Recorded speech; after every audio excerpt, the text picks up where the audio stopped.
Les musulmans de partout dans le monde se préparent à célébrer le Ramadan. C'est un mois au cours duquel les fidèles jeûnent pendant le jour et doivent attendre le coucher du soleil pour boire ou alors manger.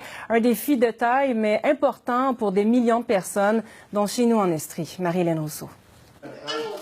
À l'aube du Ramadan, cette famille soudanaise nous accueille chez elle. Ce sera le 6e mois sacré de jeûne dans l'islam que le couple passe au Canada. Moi, très heureux, très excité. J'attends impatiemment que le Ramadan recommence. Pendant un mois, il faudra attendre que la nuit tombe pour manger ou boire. Et en 2016, le Ramadan tombe dans une période de l'année où les journées sont les plus longues. C'est très exigeant, oui. Au Soudan, la journée est courte peut-être, mais il fait très très chaud, 40 degrés par exemple. Ici, c'est supportable, mais la journée est très longue.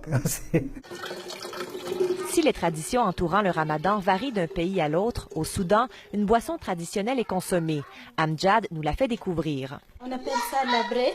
Oui, on fait ça avec la farine de blé et la farine de maïs et beaucoup d'épices, de gingembre.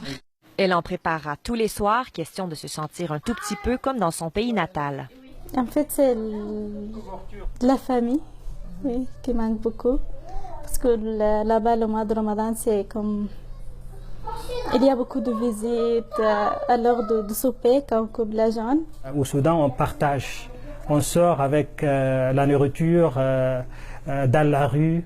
Les associations musulmanes de l'Estrie organiseront des activités pour souligner le Ramadan, des rendez-vous communautaires qui peuvent aider à traverser ce mois.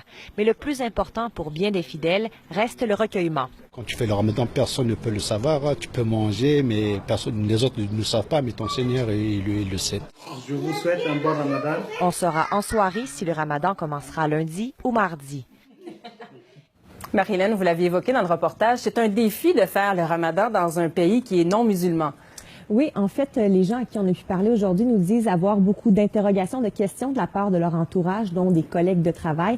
C'est pour cette raison qu'ils trouvent important qu'on en parle pour sensibiliser les gens à leur réalité. Physiquement, ça peut être assez difficile de traverser une journée sans s'alimenter, mais évidemment, ce sont les premières journées qui sont les plus difficiles, nous a-t-on dit aujourd'hui. Et de façon générale, les musulmans sont bien heureux de commencer le Ramadan.